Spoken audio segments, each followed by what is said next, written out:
Hello and welcome to Andertons TV. My name is Jack Duxbury and today I'm joined by the rather lovely Dave Tench. Hi. Come on, Dave. And we've got Tay-Tay in the room. Yes, Tay-Tay.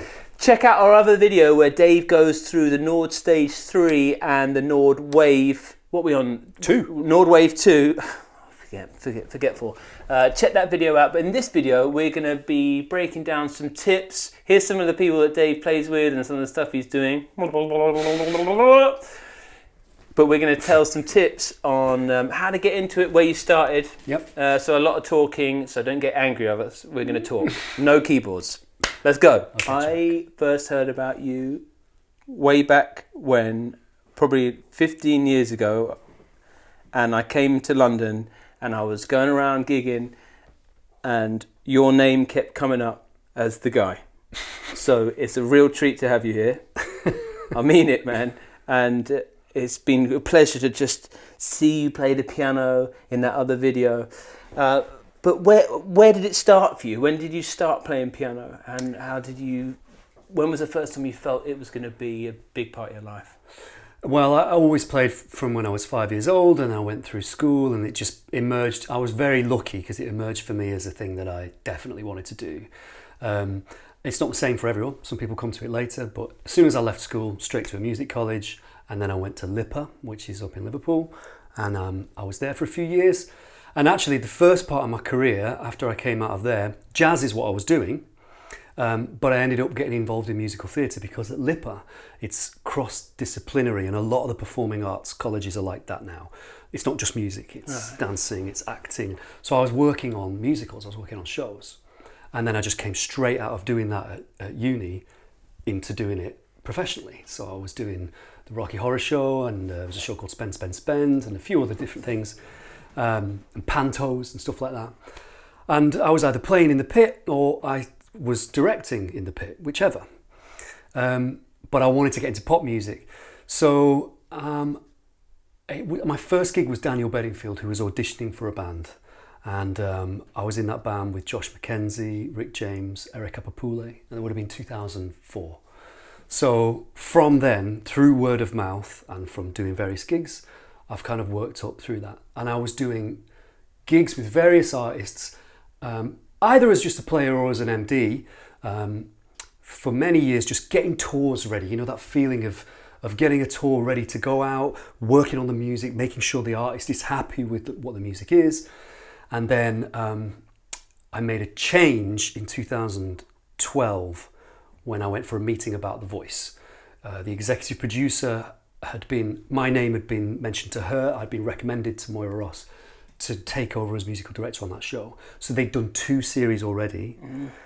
And I tried to talk myself out of the gig because it was just so different from what I'd done before. And I felt like there were a lot better qualified people for that role, you know what I mean? It didn't seem like it was a good fit for me. I'm very thankful and happy that I said yes. And then I've now done 7. This is my 8th series of The Voice that I'm starting now. So, and we do The Voice Kids as well. And it has its ups and downs, but we have a fantastic band. And the focus for us is on the music. The focus for the producers is, of course, on making a fantastic show. But for us, it's on how can we get the best out of whatever this person's bringing. And the beauty of it is that it's changing all the time. So we have a great setup, and we have great musicians, and we can communicate really quickly now and just say, right, it's this kind of artist, he or she wants this kind of treatment. How can we do this tune with this kind of style? And we'll listen to other tunes for a reference, we'll dial up some sounds, and we'll get on with it, and that's it. And that's where I'm at now. That's what I'm doing. That's what I do all the time. Very succinct. And you flew through a lot of time there. Through a lot of time. From what you said, we're a shop and we talk about gear. Yes.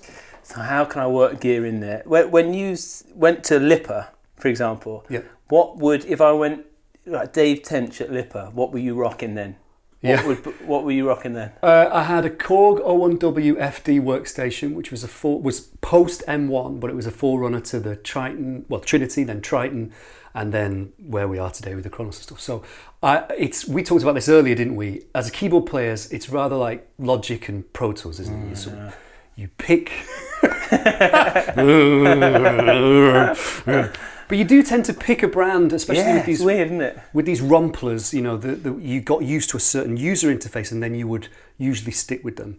I've had Phantoms as well, and I've played motifs as well. I've owned pretty much all. I've played them all. Because the viewers are like that. People are very entrenched in the brand. Yeah, so it's interesting to know what you've gone through. Yeah, well, it is interesting. Actually, on that about brand, I've found over the years with Nord, which is what we were talking about today, that people's keyboard players' transition to Nord was quite difficult, and some still haven't made that transition in terms of the piano sounds. And I think a lot of it was because what Nord did was they sampled these instruments, warts and all, and actually, I'm not saying that they wanted to bring out imperfections, they just wanted it to truthfully sound like the instrument they had in front of them. Whereas the rumplers, the motifs, the instruments we were talking about, for many years, they weren't doing that. They weren't sampling at all. They were squeezing into a small amount of space, memory space, a piano sound that was usable and workable. And most of those sounds, as you know, were super bright, cutting, middle scooped, and they didn't get in the way of other musicians on the stage, and they cut through in the mix because of all that upper mid and top, which is fantastic, but it's a sound in itself. Nord came along and gave you this one called the Rain piano, which you can still download, this crunchy old upright, and when you played it in any ensemble, it sounded like the real deal. And that turned me on. So I was a convert straight away, but many people weren't, I don't think. So you were 01. Yeah, you were 01, and then when you come out of Lipper and you were into those shows, did someone force upon you a Kurzweil? Yeah, I played him. I played him in pits. Yeah, because that's 2500. I've never done it because I can't read music, but I played him. I've heard that the Kurzweil seem to be like the Andrew Lloyd Webber sounds. Yes, is that a thing? Yeah, it is. I don't really know why, because it's just you could get that same sound from a lot of other instruments, but it just seemed to be the thing. Yeah. And actually, it was written in the scores that a particular EP, was that sound. So, yeah, they're probably in there still. I don't know, but I mean, nowadays we're spoiled for choice because you can emulate other things very easily with other things now. Like, you don't have to stick to one particular, but you don't have to be brand loyal necessarily. It comes down to the user experience, and reliability is a thing too. So you got to, when you put down your hard-earned cash, you've got to really think about everything about the instrument. How does it feel? How is it put together? What's the company's track record? What are known faults, if any?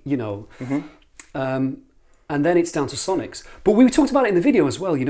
There's lots of piano sounds in the Nord, and what might sound fantastic to you practicing might not be the right thing for the audience. It might not be the right thing for other people's ears. So you've just got to kind of try different sounds, listen back to recordings and go, actually, that's the right thing for that kind of music, and therefore that's what I'll use. But yeah, sorry, O and WFD went through all the Korg workstations. And then the bottom board for a long time was the Roland RD 600, 700. I moved through those. Did you ever play those? I did, yeah. The Great. SX, the 700 SX. Yeah, SX. Yeah, I had one of those. Jazz Scat. It was the. I got sold on the action. Yeah. For some reason, when I was buying an 88, I thought, and you might have this. Singers play when you're doing pop stuff. The singer always wants to do a turn on the piano. And that's one thing I've always thought, that you should have an 88 key piano mainly for that. And I used to play the Roland even though I didn't like it. I don't like a heavy action, to be honest, because I didn't really grow up playing too much real piano. Right. Yes, but I love that faux ivory feel on it. Yeah, at the time. It was new, it was cool, but it's heavy as hell, wasn't it? It was pretty heavy, yeah. But it felt good to play, and it did the job. And I remember there was the 4 faders in the middle, a bit like the Wave 2 now, actually. You just activated those different patches and you could just mix between them. That was really helpful. Layering, piano, EP and strings. So, where you are now, we got the gear, it's gone to there. Do you encounter younger players, or if you were a young, 18-year-old Dave Tench now, what do you think's the kind of minimum requirement gear-wise to start to start practicing, being a musical director, being a professional piano player? Yeah, well, if you're a professional piano player, then, that's the decision's been made for you. You need to play something that feels, if it's an electronic instrument, as much like a real piano as possible. And there's loads on the market. But then you have to consider, how heavy is it? Can I cart it around at gigs? Mm-hmm. I mean, back in the day, people just used to take a Fender Rhodes on gigs. Yeah. And that, it weighs a ton, So, I mean, I would say that you need a weighted keyboard to play piano on. And then if you're going to be required to play other sounds, then you're going to need a synth on top. I mean, I guess that's basic. But you know what? There's lots of different types of keyboard players. There's synth people who just love to live in that world, mm-hmm. and they can communicate in that way musically. And then there's organ people who spend a lot of time on that stuff. I would say that if you're going to be a specialist organist, you definitely need to buy a Leslie, I think, personally. The Leslie emulations are good and they get you through. But once you send the signal out to a Leslie or a company that makes a similar thing, then we're talking, we can actually sell the idea that you're playing a real organ, or close to it. But yeah, for me, it's always been 88 note weighted board here, some kind of synth to cover other sounds up here, and that's kind of the basics. But I mean, years ago out with Girls Aloud, I used to go out with 3 boards. Just do the whole thing. I couldn't be seen over the top. Yeah, definitely. But it just felt good to have Did everything. you ever do the rack business? Did you ever have Yeah. Well, often playback would be in there. So I'd have playback, and then I had a motif. Did you have an HG24 in there? No, we were running Fostex. Fostex D24 LVs. We used to use those for playback. They'd bring the little thing out. And everyone used to rent them out. Yeah, right. Once you had a playback rig with the switches as well. Yeah, with the switcher, that was all in there. And then I had a Phantom XR as well. And then I used to, even when I was using the Nord stage, I would then use the external keyboard function to then bring in those sounds. But then actually what happened over the years was Nord got better and better. Well, just introduced that idea of bringing in those sounds of strings, horns and stuff. So then the rack was ditched, so I could just layer the sounds. Watch the other video where Dave sampled those keyboards. He's got a beautiful collection of keyboards, and you've put those samples in. Yeah, really opened my eyes there. I realised I didn't go far enough, the benefit of those new bits of kit Nord have made is incredible. Yeah, it's really good. What were you listening to? What informed you to play? Because you have a style that obviously fits with a lot of popular music. Yeah. Were you listening to it, or did you have any players in particular that really caught your ear? Man, the trouble is the video's not long enough for this. Goes on for a long time. But I think, look, specifically for me, I think if I have a particular skill that sets me apart, well, doesn't set me apart, but it's the thing that defines me and always has, is that I'm an accompanist, I think, first and foremost. And that comes from the theatre thing, you see. So you're basically always playing for the singer. So I don't know about players in particular, but it's always making musical choices that support the singer in the best way. And that's how I direct, and it's also how I play. So on The Voice, for example, everything is quite simple now. It's very rare that I'll overplay because I want the singer to have their moment. They've come on the show and it's a big time for them. But in terms of players over the years, God, there's so many. I mean, the music of Sakamoto, for me, the space in it, his compositions are incredible. We were talking earlier about Larry Goldings. Everything Larry Goldings plays on is just beautiful. It's just gorgeous. But it's so beautiful. The way you spread out notes when I heard you playing there, it just hangs. It's so cute. You can hear where the melodies can weave in and out. It sounds beautiful. Tom.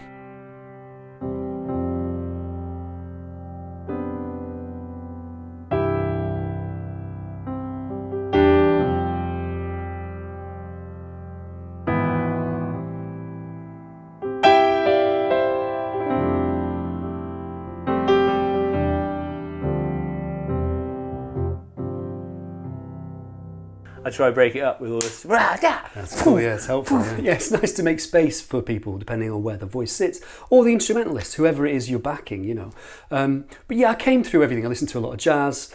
listen to musical theatre, eclectic, pop, all kinds of different stuff. But I've never been happy in one particular genre. And I think my advice, it depends on what kind of career you want, what you want to do. If you want to be a signed artist and do your thing, then it's better to streamline. It's better to say, well, I'm this kind of artist. This is my lane. This is my product. But that was never my gig. My gig was to be adaptable and just move around and try and emulate as many different styles as possible. Yeah. Here's some other ones I'm just thinking on the fly. Do you have a favourite key?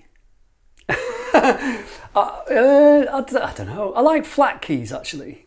But people talk about this and how flat keys have a certain tone that's slightly somber. And I always thought, really, can you really? Is that a thing? But it does seem like if you're sort of comfortably in B flat or E flat, it's just quite a nice, relaxed. And maybe it might be a little bit of a pretentious thing to say, but it always feels nice. No, it does, and it can change the character of a song. Yeah. Do you have to change keys on the fly a lot on the voice? All the time. Right. Absolutely all the time. And we have the producers can't wait for us, so we have a really good system in place now where we're all reading from our iPads. We have a great arranger called Steve Parry who then updates our charts instantly, really. It's very cool. And then we also have a producer called Mats Haug who's doing the programming and producing the sound of the band, so he can then quickly just adapt. Sometimes we've already recorded backing vocals and horn players, and then we'll just have to nudge them up a semitone or down or whatever. So we're changing key a lot. That would be my advice as well to young players, is practice in all 12. Practice in everything. In fact, I probably am glossing over it too much because I take it for granted, but you've got to pay your dues. You've really got to. If someone, you know that major, minor, minimum in every key. Yeah, you've got to be able to get around every key, yeah, and you've got to be able to have the ears to be able to say, okay, they've gone to the relative minor now. I know where that is, and I've made when I was younger, I started out. I used to cheat and transpose it like in the rehearsals, and then I'd leave the transpose button on for a while, and then you'd get to that special gig in Italy where they'd hired you a grand piano, and it was an absolute show. Oh, it's come. Or like if you flick the transpose button, it comes off. no, I've done it. There's YouTube videos out there. Maybe that's another video for like just the amount of times I've stacked it live on. Yeah. Oh yeah. I mean, you and I bet have got great stories about. Panel lock. Always panel lock. Yeah. So what is a week at the moment? What is a week like working on a TV show like The Voice? What's a Monday to Sunday? Well, it's different all the time, but like if we're doing the live shows at the end, just to take those as an example, we've got 12 singers in the semi-final. We would then, on the Sunday, we would sit around the piano and we would work out what they're going to sing at the end of the week.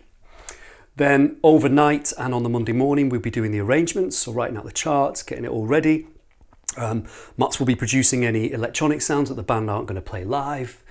And then on the Monday, we'll just run through all of those tunes. So in that particular week, we just have 12. So we'll run those 12 tunes in that one day, tweak, change, overdubs, get the singers, fabulous singers in and all the rest of it. Then the contestants join us on stage and we have on-stage filmed rehearsals, which we're in the back of shop for. And then camera rehearsals, which is a long day. And then we actually do the live show on the Saturday. We'll still be in camera rehearsals all day, and then we go live and we do it. That's just the end. The beginning part of the process is a different thing entirely. And actually, this was the bit that nearly broke me at the beginning of the gig. So the first year I did The Voice in, I think, 2012, 2013, I woke up on day 3 in bed and just was close to breakdown. I was like, I don't know if I can pull this one off. Because we were doing 18 songs every day. We had 116 songs 7 days straight. So yeah, about 17 a day. And you're on national television, man. It's the biggest show out there. Well, we were about to be, exactly, yeah. I mean, the thing is though, I'd come from pop where we've worked together, we've worked before. The stakes are high, but... yeah, but it's just like... It's a new level. It's the time that's changed. Like 17 songs, that's a set. It's an hour. It's a festival set, yeah. Yeah, so whereas we're doing that in one day and then moving on to the next one and the next one.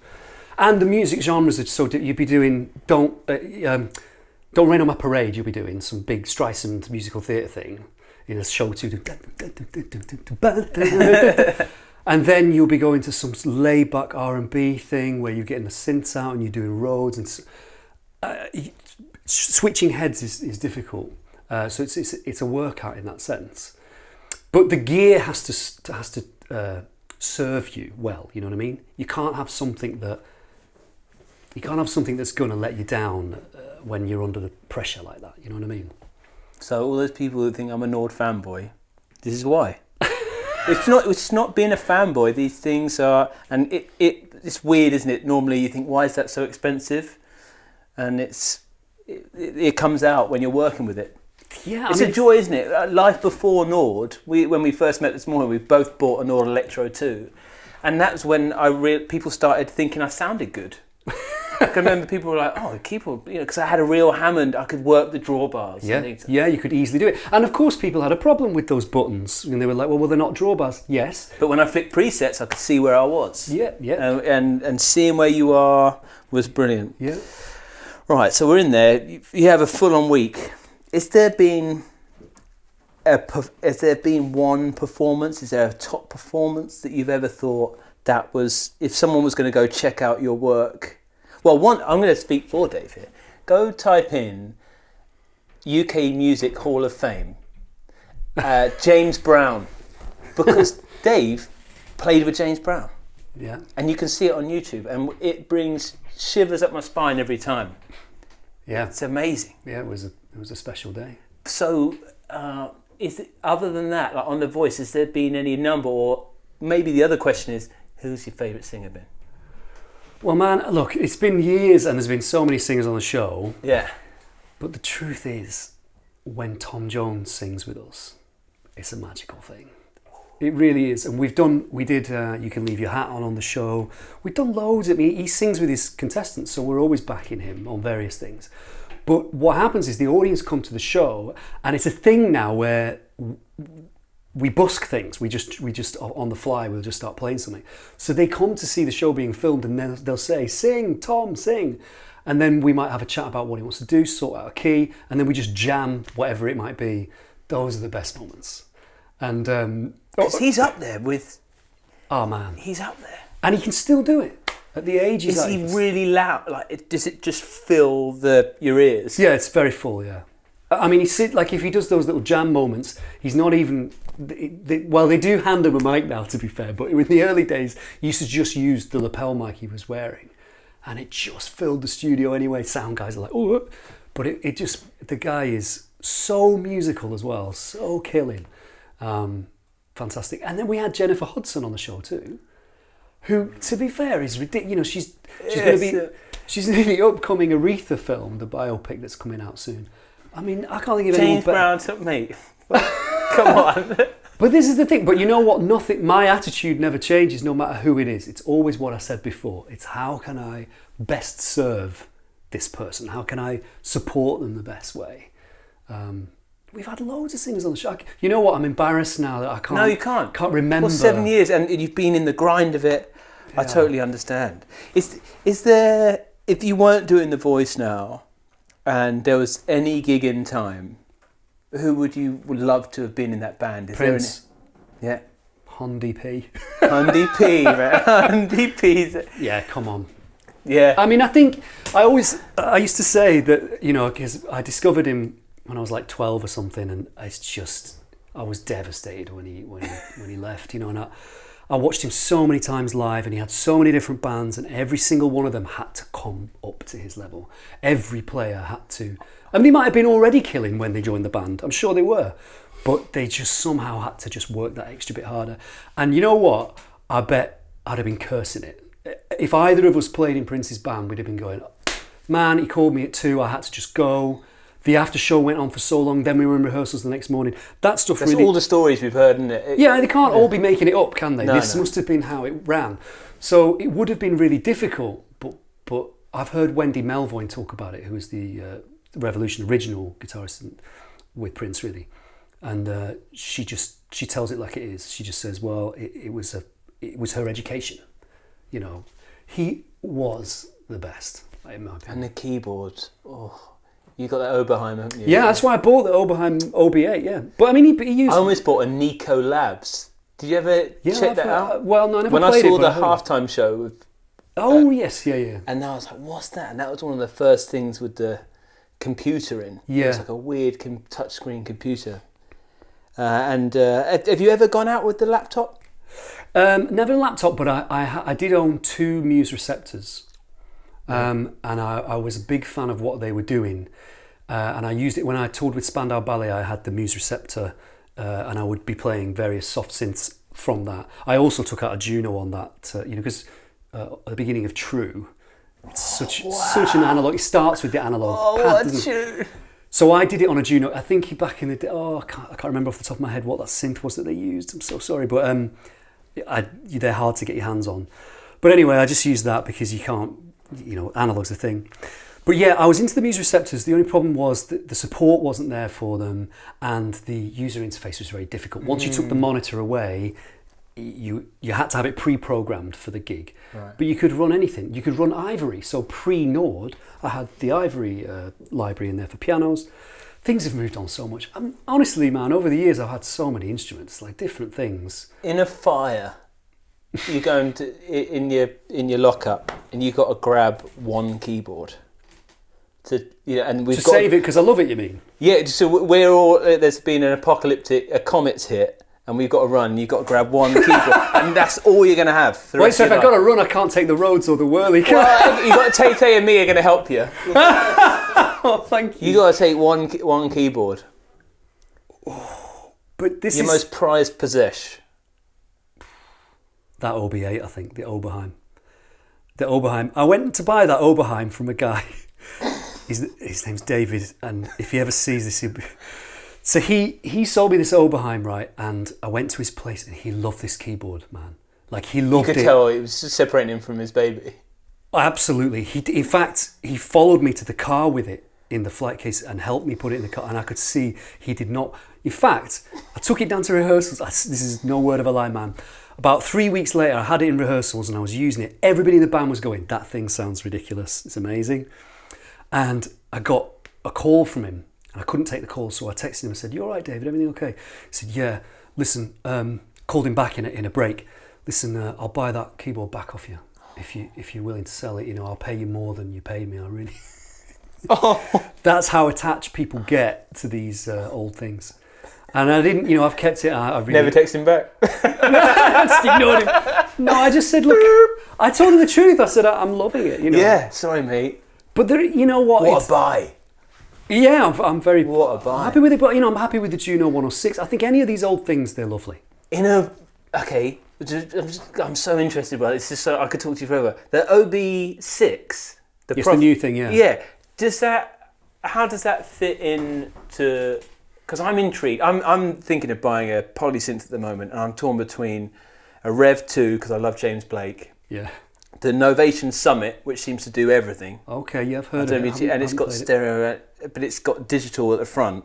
Just going to just interrupt. For years, I played a Novation Supernova 2, and the blue thing, which I loved, and I ran that for analog modelling stuff. This Summit is really hot at the moment, but then the OB6, did it fulfil any of that wobbly warmth? Did it give you the warmth? Some, but nah. I'm not knocking what they do. I got the warmth out that Nord Wave because in the other video, check it out. You sampled. Yeah, I sampled an old Mode Prodigy that I had in the lockup. It sounds so good. I've got other things that I need to sample. I've got an old ARP Omni to sample, a Roland RS 505, which is the old string machine. So that's the thing on the Goldfrapp records and stuff like that. So I'm gonna put them all in there. I mean, look, there's stuff already in the Nord library. You don't have to do this, but if you do, it'd be nice to try, wouldn't it? Just get it in there. I'm feeling that in the future we need two things, and tell me if I'm right or wrong in the comments. I think we need to go to wherever you got all these keyboards and let us film it, if that's all right. I'd love it. If not, we'll hire a van, we'll get them all here, and we'll just have a Dave Tench kind of keyboard odyssey, multi-part. And the other thing is, I want to buy these samples. Yeah, right. So if you ever wanted to buy the Dave Tench sample pack, I'm saying it now that we should package this up. Oh, cool. This could be our first product out there, Dave. Yeah, if you like. I'll warn you now that they take up room. Yeah, they take up room, but you've got to be decisive. Yeah, You've got a few things that sound good instead of a load of things that sound like shit or mediocre. That's good advice. I think that's good advice. Thank you, mate. Well, hopefully we'll see you again. This was a short. I don't want to take up. You're a busy man. Got to do it. Anyway, I'm going to give you a high 10, mate. A pleasure. Yeah. If you like what we're doing, consider subscribing. If you don't, let us know, and we can take it. Of course. Because we love music. It's all right. Thanks, Tay. See you guys. Bye.